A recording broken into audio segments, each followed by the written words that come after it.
Okay, so good afternoon, everyone. Let's quickly revise our yesterday's session.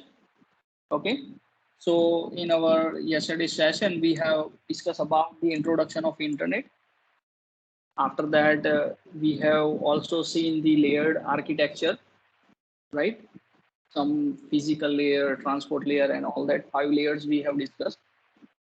After that, we have also discussed about the www and what is it.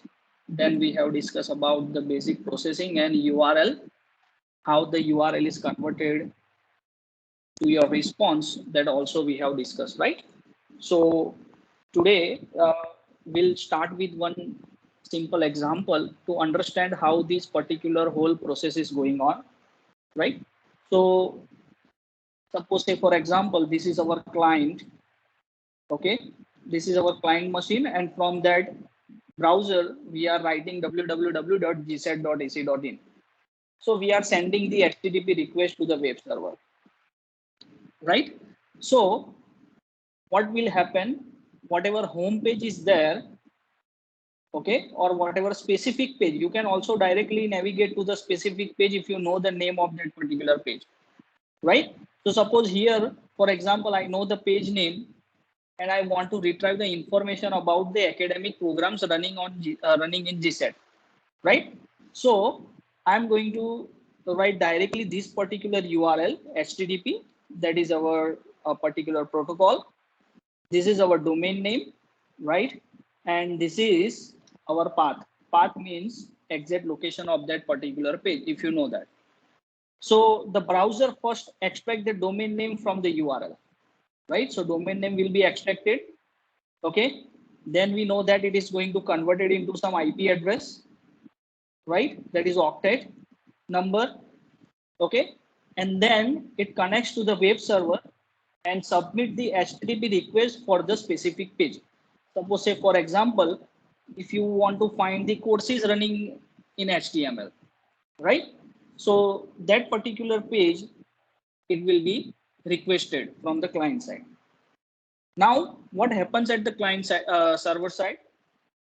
So whatever web server is there, so it retrieves and generates the HTML page. So when web server receives the request, it retrieves the page from the file system, whatever website you are going to store on that server. And if it is a static page, then it will directly respond to the response back, right? Otherwise, it generates the HTML file dynamically. So as we have discussed that there are two types of files we have. One is the static, another one is the dynamic, right? So here, let's assume that we have a static file, okay? Because we just want to retrieve the information and that information is already uh, there in the particular web page. Or if the dynamic is there, then by running the server scripts like PHP, JSP, ASP, or CGI, right? So if the page is particular dynamic, then these particular technologies will come into the picture. Okay, they run the particular script. Suppose it, if you want to retrieve the data from the database, okay, so it will fetch the data from the database, and then further process will go on, right? So now our HTML page is generated. Now that particular HTML page will be responded back to the client. So we receive the particular HTML page. So HTML page is then sent back to the browser using HTTP protocol. Okay. Now here at the client side, you are able to see this particular response. Okay. So when the browser receives the whole HTML file, it can show the content to the user. So this is the overall process. This is the very basic architecture of client and server. Okay. So now you understood the particular working strategy of this. So if you understand the whole, or you can say overall picture, then it is like this. Client sends the request, HTML page is going to be generated, and we are receiving the response, and then a response is going to be generated in the form of web page. Okay. Now let's understand the basic difference between internet and www. So this is very common questions that can be asked, right? So what is the difference between internet and www? So internet is the infrastructure that makes the www works, because if you want to access this repository, then you must have a connection, network connection, and that is the internet, right? And www is just one of many virtual networks built on the internet. As we know that it is a distributed system also, you can say that, right? So what is the meaning of distributed systems? So the one task can be done within a network by different machines, right? So that is known as the distributed system. So similarly, www is also a one distributed network or system, you can say that. Now here it works on the protocols, right? TCP/IP protocol, some physical infrastructure required, and packet switching is there. Okay, so in network, you are going to learn this particular terminologies. And here is at this side, we have websites, some protocols we have, HTTP, HTTPS, etc. Some emails are there, that is POP, IMAP, Internet Message Access Protocol. Some protocols are there. Some another file system protocols are there, FTP, right? Some instant service provided protocols are available for the messaging, right? So these kind of services are available. These kind of services are available at www level. Internet as physical infrastructure is available. Involved, you need some cables, fiber optic lines, wires, satellite cable modems, routers, hubs, network card, Wi-Fi systems, right? So these are the particular, you can say, components are connected with the internet. These are the basic terminologies you should understand, right? And here, even to this day, companies have a private virtual network that use the internet but are proprietary locked down, right? So some organizations have their private networks, private virtual networks, right, for the security purpose and all that. So these are the particular basic differences between these two terms, internet versus www. Now, actually, we are jumping onto the web documents. Now we have understood how client and server architecture works, how request and response works, right? How URL is playing a role, what is DNS, what is domain, right? Now actually we are going for the content, right? So as a response, whatever content you are getting, so that content comes in the form of web documents, right? So again, the documents in www can be grouped into three broad categories. So two we have already discussed, that is static and dynamic. And third one is the active. This is very important to understand, right? So what is the difference between dynamic and active? So that we'll see. So this category is based on the time at which the content of the document are determined, right? So whenever any particular client sends the request to the server, so at the server side, it defines the nature of that particular document, and according to that, it will respond back. So let's see one by one how this particular process works. So it is very simple. So if you have a static HTML document, only information you are retrieving, right? So what will happen when client sends the request to the server, server determines, oh, this is a static HTML document. So it's a normal document, just directly put that as a response, right? So this is very simple model. Let's go for dynamic model using CGI. Suppose say for CGI we have, or here you can also have a PHP, you can have a JSP, you can have a ASP, right? Any technology will come at that particular server side. So when client sends the request, if server determines, oh, this is a dynamic content requested to us, so let's run some extra scripts. So what it will do, it runs the scripts inside the HTML document, right? Then generate the particular HTML content. So this dynamic HTML document now respond back to the client and you are able to see the content, right? So this is one important portion there in the dynamic version. So at that time, it runs the particular, suppose say for example, if you are login, then your username and password is going to be match. So it fetches the first of all data from the database, right? So that will be done by this particular script. Then logic is there to compare whether your login ID and password matches or not. So all that stuff will be done by this particular script. And then if it matches, then it will take you to the home page of a particular site, right? So this is the particular dynamic document. Now let's see for particular active document. Okay. Now here little bit different thing is there. Applet. So if you have studied a Java, right? So Java applications and applet applications. If you have studied into Java, then two types of applications you can create with the Java language.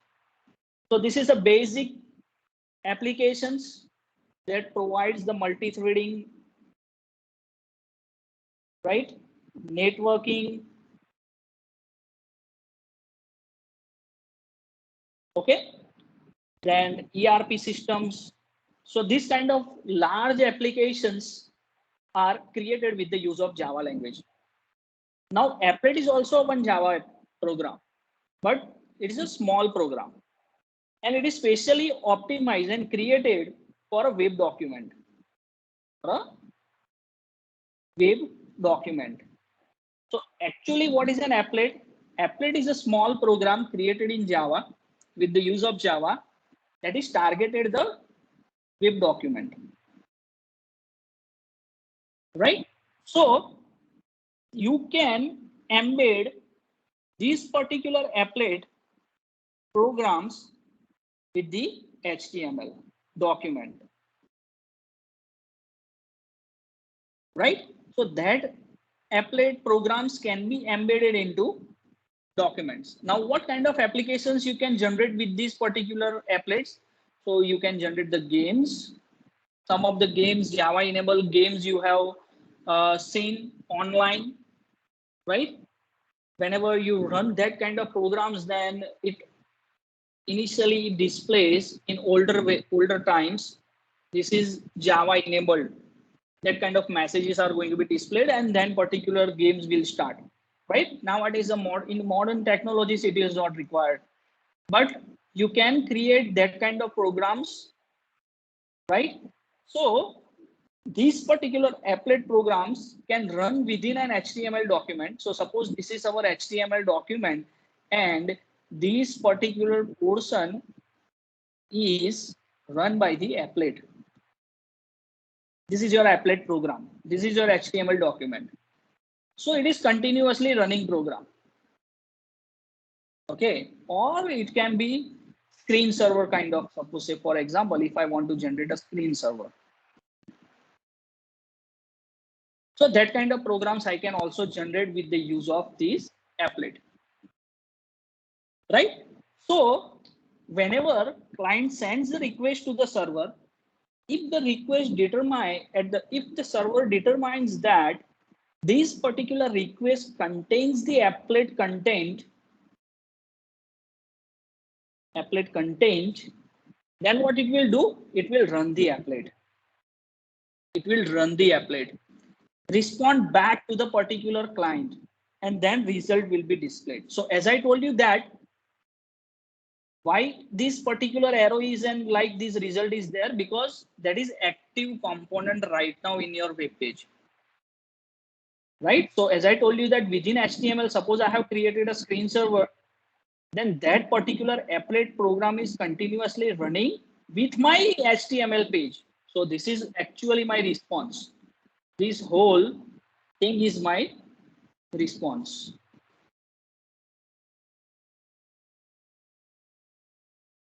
So I hope now you are able to get the difference between dynamic document and the active document. Okay, and applet is specially for graphics.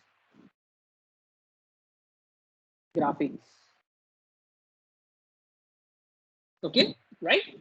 So these are the three type of documents you can generate, okay, in this particular web documents.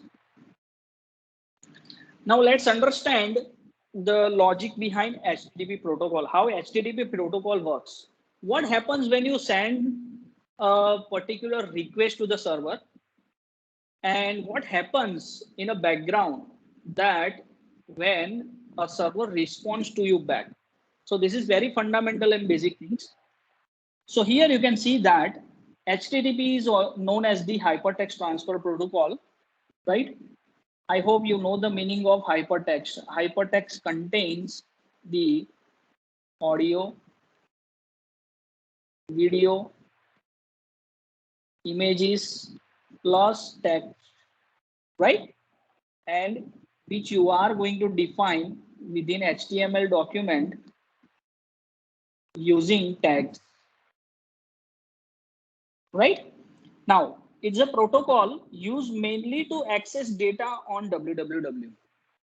So if you want to access any information, then you require the HTTP protocol. That's why we are writing HTTP or HTTPS in the beginning of our domain name or URL. Now HTTP functions as a combination of FTP and SMTP. So file transfer protocol and simple mail transfer protocol. And it uses the services of TCP on well-known port number 80. So here comes this time. So HTTP protocol works on the port number 80, right? Now, how the transactions is going on. So transactions is always going in the form of request and response between client and server. Okay, now let's go ahead. What is the actual status of the request and response message? So this is the particular format of request message and response message. So here comes, this is our request line. It contains the header. After that, it contains the blank line, and then it contains the body portion that presents only in some messages. So in some messages, it will not be there. It's optional, right? According to your request or response type. Similarly, as this is a request line over here, at the other side, you will receive a status line. And all the three things are same: headers, blank lines, and the body. Now let's understand what is the meaning of request line, status line, and all this stuff. So here, the first is a request line. So the first, it contains the request type, then space, then URL space, and HTTP version. Whenever we got the response, then we have a status line. So first we got the HTTP version, status code, and status phrase. So you have to remember this particular structure of request line and status line. So it is very similar, right? Request, which kind of request you are getting? Either it is a GET request, POST request, right? A specific URL you are providing, and you are also providing the HTTP version, right? At the later on, when you got the response, you will have HTTP version, status code. This is important. Based on status code, you can decide whether your request response is working perfectly or not. We'll see later on. And the status phrase. Now, let's go into the deep. Again, one level deep. First, understand what is header format. So header name, colon, header value. Now, what are the general headers we have? So it's a cache control, connection, date, MIME version, upgrades, right? So according to the headers, you will have these particular descriptions. So cache control means it specifies the information about caching, right? So caching is very important thing whenever you are dealing with the web browsers, right? So in browser memory, you can say that, right? Now connections, so it shows whether the connection should be closed or not. Dates, current dates, shows the MIME version used, right? We'll see later on what is the meaning of this MIME. Okay, so this is the format of header. The next step. Okay, now let's understand the scenario over here. Suppose if I want to retrieve this image, image 1, I want to retrieve image 1, right? So I am sending a request using, here I am using get method. So first of all, I need to go for a request line. So get, then URL and HTTP version, right? So here you can see that this is HTTP version. This is our URL and this is our request type, right? So if you remember that particular request line format, then you will get this. First is a request type, other one is the URL, third one is the HTTP version. Now, header contains some extra information, right? So what kind of information it contains? It can only accept GIF and JPG images. Okay, so it can only access or accept GIF and JPG images. After that, a blank line. This is our blank line. Now we are getting a response. This is our response. This is our request. So in a response, if you check the status line, the first is HTTP version. Second one is status code. And the third one is status trace. Okay. So here you can understand that whatever version we have used for 1.1, 1.1 is there. We are now extra thing is getting the status code. Status code. So each and every status code have their own meaning. So here 200 means okay, you are getting a proper response, right? Sometimes you are finding 404 not found,